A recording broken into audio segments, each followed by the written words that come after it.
अस्सलाम वालेकुम। आज हम लोग पढ़ेंगे derivation of the gas laws from kinetic equation. आज हम लोगों ने सबसे पहले किसकी बात करनी है, बॉयल्स लॉ की बात करनी है। तो बॉयल्स लॉ में हम लोगों ने क्या पढ़ा था कि इसमें जो है वो हमारे पास टेम्परेचर कांस्टेंट रहेगा। तो हमारे पास ये 1/2 mc², इसका डायरेक्टली प्रोपोर्शन लेना है हम लोगों ने टेम्परेचर के 1/2 mc²। अगर ये हम लोग ख़त्म करें तो क्या होगा, KT आ जाएगा। के क्या है हमारे पास, प्रोपोर्शनैलिटी कांस्टेंट है। तो के हमारे पास क्या है, प्रोपोर्शनैलिटी कांस्टेंट है हमारे पास। जैसे कि हमें पता है PV जो सा है, हम लोग PV की बात करें, PV जो है वो हमारे पास किसके इक्वल होता है, 1/3 mc² के इक्वल होता है।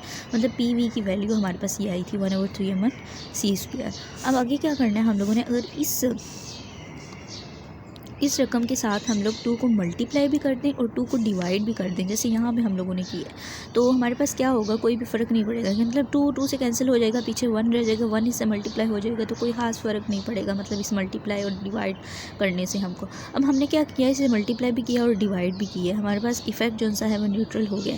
आगे जाके हम लोगों ने क्या किया कि इस तरह पेयरिंग कर लिया, 2 को जो 2 के नीचे हम लोगों ने 3 को रख दिया, ये वाले 3 को, और आगे जाके क्या किया, यहाँ पे 1/2 ले आए हैं, यहाँ पे 1/3 था, यहाँ पे 1/2 ले आए हैं, यहाँ पे 2/3 हो गया। अब 1/2 mc² हमारा जो है किसके इक्वल है, ये हमारे पास KT के इक्वल है। अब हम लोगों ने सिंपली क्या करना है, इसके अंदर जो है वो ये वैल्यू पुट करनी है। मतलब PV is equal to 1/3 mc² था ना, तो 1/3 की जगह 2/3 हम लोगों ने लगाया और 1/2 mc² लगाया। अब क्या हमारा हुआ, PV is equal to 2/3 1/2 mc² बन गया हमारे पास। अब ये जो सा है जिसकी वैल्यू हमने समझी है KT, मतलब ये यहाँ पे इसकी वैल्यू लगा देंगे हम लोग। यहाँ पे ये हम लोगों ने इसलिए लगाया है क्योंकि थोड़ा सा डिफ्रेंशिएट करना है हम लोगों ने इससे। अब क्या होगा, PV is equal to 2/3 KT। अब हम लोगों ने आगे जाके क्या करना है, if 2/3 K is equal to K1T। अब हमारे पास ये जो वैल्यू है, ये ख़ास वैल्यू 2/3 K डैश जो है, ये हमारे पास जो वैल्यू है, इसे अगर हम लोग K1T के इक्वल रख देंगे, मतलब K1 के इक्वल बेसिकली रख देंगे, तो हमारे पास क्या हो, हमारे पास इक्वेशन जो सी है वो थोड़ी चेंज हो जाएगी। तो हमारे पास जो है कुछ इस तरह से आ जाएगा, PV is equal to K1, T जो सा है वो हमारे पास कांस्टेंट आ जाएगा आगे। मतलब मैं बात कर रही हूँ PV इज़ इक्वल टू, अगर 2/3 K की जगह हम लोग K1T रख दें, अब ये हमारी फाइनल इक्वेशन बन गई। ठीक है, फाइनल इक्वेशन के बाद वो क्या कह रही हैं, as it is the Boyle's law, क्योंकि हम लोग बॉयल्स लॉ के बारे में पढ़ रहे हैं। इसमें क्या होता है, टेम्परेचर कांस्टेंट होता है। अगर टेम्परेचर हमारे पास कांस्टेंट हो जाएगा तो उसको हम लोग नहीं लिखेंगे, PV is equal to K1 रह जाएगा हमारे पास सिर्फ। तो इसलिए फिर हम लोग K जो सा है K1, ये भी हमारे पास एक कांस्टेंट ही है, इसलिए क्या हम लोग करेंगे, PV को किसके इक्वल रख देंगे, कांस्टेंट के इक्वल रख देंगे। ठीक है, यहाँ तक समझ आ गई। नेक्स्ट हमारा जो पॉइंट है वो हम लोग चार्ल्स लॉ के बारे में पढ़ेंगे। जैसे कि हम लोगों ने इसकी एक निकाली थी, ये PV is equal to K1T, ये वाली जो हम लोगों ने निकाली थी, इसका क्या करना है हम लोगों ने, अब इससे ही आगे नेक्स्ट डेरिवेशन स्टार्ट करनी है चार्ल्स लॉ की। हम लोग चार्ल्स लॉ के बारे में बात करेंगे, तो PV is equal to K1T, मतलब ये हमारा जो पीछे निकला था, ये वाला हम लोगों ने जो पढ़ा, PV is equal to K1T, ये यहाँ पे हम लोग यूज़ करके आगे डेरिवेशन करेंगे। V/T is equal to K1P, ये कैसे आया हमारे पास, हम लोगों ने इसको रीअरेंज किया है। V को यहीं पे रहने दिया, T जो सा है ये यहाँ पे मल्टीप्लाई हो रहा है, दूसरी तरफ जाके डिवाइड होगा, यहाँ पे P मल्टीप्लाई हो रहा है, दूसरी तरफ जाके डिवाइड होगा, तो V/T is equal to K1/P। यहाँ पे क्या है हमारे पास, P जो सा है वो हमारे पास कांस्टेंट आ जाएगा। मतलब यहाँ पे प्रेशर, चार्ल्स लॉ में हम लोगों ने पढ़ा था कि प्रेशर जो सा है वो कांस्टेंट रहता है। तो अब हमारे पास क्या है, इस तरफ कांस्टेंट्स हो गए हैं, K भी हमारे पास क्या है, K1 हमारे पास क्या है, कांस्टेंट है, P हमारे पास क्या है, कांस्टेंट है, तो V/T हम लोग यहाँ कांस्टेंट के इक्वल रखेंगे। जैसे कि हम लोगों ने चार्ल्स लॉ में पढ़ा था कि V जो सा है ये हमें अगर कम होगा तो कांस्टेंट हमारे पास ज़्यादा होगा, और T हमारे पास अगर कम होगा तो कांस्टेंट ज़्यादा होगा। सॉरी, V हमारे पास जो सा है वो अगर हमारे पास ज़्यादा होगा तो कांस्टेंट B ज़्यादा होगा, और T जो सा है ये हमारे पास अगर कांस्टेंट ज़्यादा होगा तो कांस्टेंट जो सा है हमारे पास कम हो जाएगा। तो ये हम लोगों ने चार्ल्स लॉ में पढ़ा था। उसके बाद एवोगैड्रोस लॉ की बात कर लेते हैं। तो एवोगैड्रोस लॉ में हम लोगों ने क्या करना है, एवोगैड्रोस लॉ में नंबर ऑफ़ पार्टिकल्स जिनसे हैं वो सेम सेम रहते हैं मतलब उनकी जो मैसेज होते हैं, नंबर ऑफ़ मॉलिक्यूल्स के, वो सेम रहते हैं। अब यहाँ पे क्या होगा, हमारे पास हम लोग 2 गैसेस ले लेंगे। एक का हम लोग लेंगे P1 V1, ये सिंपली वही इक्वेशन है PV 1/3mc²। तो वहाँ पे हम लोगों ने 1 1 इसलिए ऐड कर लिया क्योंकि ये गैस नंबर 1 के लिए है। P2 V2 ये हमारे पास गैस नंबर 2 के लिए है, इसलिए हम लोग गैस नंबर 2 के लिए, इसलिए हम लोगों ने इसके साथ P2 V2 is equal to 1/3m2n2c2² लगा लिया। ठीक है, आगे हमारे पास क्या होगा, हम लोग अगर P1 V1 को P2 V2 मतलब दोनों गैसेस को इक्वल रखें, मतलब दोनों गैसेस का अगर नंबर ऑफ़ मॉलिक्यूल सेम है हमारे पास एट सेम टेम्परेचर, तो हम लोग क्या करेंगे, हम लोग सिंपली इन्हें एक दूसरे के इक्वल में रख लेंगे। तो सेम टेम्परेचर एंड प्रेशर, यहाँ पे एवोगैड्रोस लॉ के अंदर जो है वो टेम्परेचर भी सेम होगा और प्रेशर भी सेम रहेगा। नेक्स्ट मूव करते हैं हम लोग 1/3m1n1c1², इन दोनों को हम लोगों ने इक्वल रखा है। P1 V1 is equal to P2 V2 हम लोगों ने किया है ना, तो ये जो सी हैं ये उनकी वैल्यूज़ पुट करके इन दोनों को इक्वल रख लिया। अब हमारे पास क्या होगी, कटिंग होगी, ये यहाँ से भी कट जाएगा। ठीक है, M1 M2 के साथ नहीं कटेगा, माइट भी पॉसिबल कि थोड़े थोड़े डिफरेंसेस आएँ इन दोनों के दरमियान, तो इसलिए हम लोग इन्हें नहीं काट सकते। M1n1c1² जो सा है वो M2n2c2² के इक्वल होगा।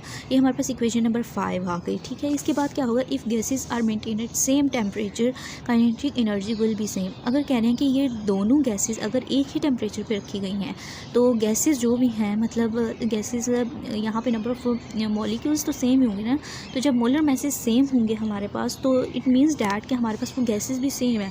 तो सेम गैसेस को सेम टेम्परेचर के ऊपर रखेंगे तो बिहेवियर उनका सेम ही होगा। 1/2m1c1² किसके इक्वल है, 1/2m2c2² के इक्वल। काइनेटिक एनर्जी का फार्मूला हमारे पास क्या होता था, K2, तो यही हमारे पास यहाँ पे आ रहा है, सॉरी mc² 1/2mc²। तो यहाँ पे क्या है, सिंपली ये काइनेटिक एनर्जी का फार्मूला ही तो है, सिर्फ m के नीचे 1 आ गया, c के स्क्वायर के ऊपर भी 1 आ गया।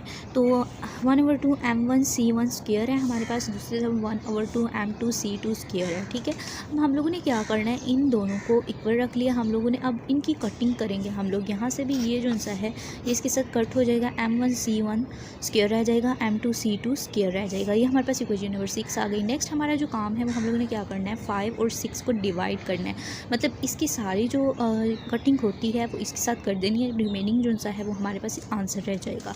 आगे ये देखें, हमारे पास हम लोगों ने ये डिवाइड वाले सेक्शन की तरह पे ले लिया है। अब वैसे भी डिवाइड लिख के डिवाइडिंग द इक्वेशन 5 और 6 आप लिख के आप वैसे भी इन्हें कटिंग कर सकते हैं। m1 के साथ कट जाएगा, c1² जो है c1² के साथ कट जाएगा, m2। लेकिन यह है कि आपने इन दोनों को एक मरतबा इकट्ठे नीचे लिख लेना है, ये नहीं कि आप यहाँ से कटिंग स्टार्ट करते हैं और नेक्स्ट जो है वो आप अपना बस आंसर लिख लें, इस तरह नहीं करना आपने। तो हमारे पास ये इस तरह हम लोगों ने कटिंग की। जब m1 जो सा है वो m1 के साथ कटेगा, c1² के साथ कटेगा, m2 जो सा है वो m2 के साथ कटेगा, m2² जो सा है वो m2² के साथ कटेगा। अब हमारे पास रह गया n1 रह गया, नहीं करना आपने। तो हमारे पास ये इस तरह हम लोगों ने कटिंग की। जब m1 जो सा है वो m1 के साथ कटेगा, c1² के साथ कटेगा, m2 जो सा है वो m2 के साथ कटेगा, m2² जो सा है वो m2² के साथ कटेगा। अब हमारे पास रह गया n1 रह गया और हमारे पास n2 रह गया। अब n1 is equal to n2 is equal, वैसे ही हमारे पास दरमियान रहेगा, ही इनके दरमियान रहेगा, और n1 is equal to n2 हम लोग लिख देंगे। उसके बाद ग्राहम्स लॉ ऑफ डिफ्यूजन की अगर बात कर लें तो इसमें हमारे पास क्या है, इसमें यही चीज़ हम लोगों ने सिंपली ली है, n1 is equal to n2। अब हमने क्या कर दिया कि n1 को जो सा है वो स्मॉल n रख लिया और n2 जो है वो हमारे पास मोलर मैस आ गया। अगर हम किसी भी नंबर को मतलब किसी भी नंबर ऑफ़ गैस को उसके मोलर मैस के इक्वल कर दें तो क्या होगा, हमारे पास PV is equal to 1/3m1c²। ये हमारे पास फॉर्मूला है। इसके अंदर हम लोग क्या करेंगे, n की वैल्यू सिंपली पुट करेंगे, n की जगह जो है वो NA हम लोगों ने सिंपली लगा देना है। ठीक है, क्या होगा, p v is equal to 3m and a c square. ये हमारे पास इक्वेशन नंबर 7 बन गई है। उसके बाद if the equation 7 is for 1 mole of gas, p v is equal to 3m c square. अब यहाँ पे क्या हो गया है, सिंपली हम लोगों ने m मोलर मास जो सा है वो किसके इक्वल है हमारे पास, मास के और एन ए के, मतलब नंबर ऑफ मॉलिक्यूल्स के इक्वल है। जो गैस के मॉलिक्यूल्स हैं ना उसके इक्वल है। तो p v is equal to 1/3m c square. ये हमारे पास क्या है, एक जनरल इक्वेशन आ गई है। तो p v is equal to 1/3m c square. ये हमारे पास के आगे जाके इसे हम लोग मज़ीद एलेबोरेट करते हैं। अच्छा जी, तो p v is equal to 1/3m c square हम लोग देख लेंगे। इसे रीअरेंज करेंगे हमने क्या करना है, सिंपली ग्राहम्स लॉ में सी स्क्वायर की वैल्यू निकालनी है। सी स्क्वायर को आगे जाके हम लोग मॉडिफाई करेंगे थोड़ा सा।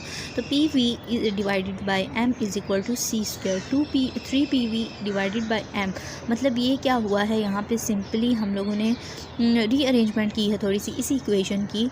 और क्या हुआ, हमारे पास यहाँ पे 3 डिवाइड हो रहा था, दूसरी तरफ जाकर मल्टीप्लाई हो जाएगा। और यहाँ पे जो सा है m फिर यहाँ पे मल्टीप्लाई हो रहा है, दूसरी तरफ जाके डिवाइड हो जाएगा। अब हम लोगों ने जो डेंसिटी का फॉर्मूला पढ़ा था ना वो m/v था।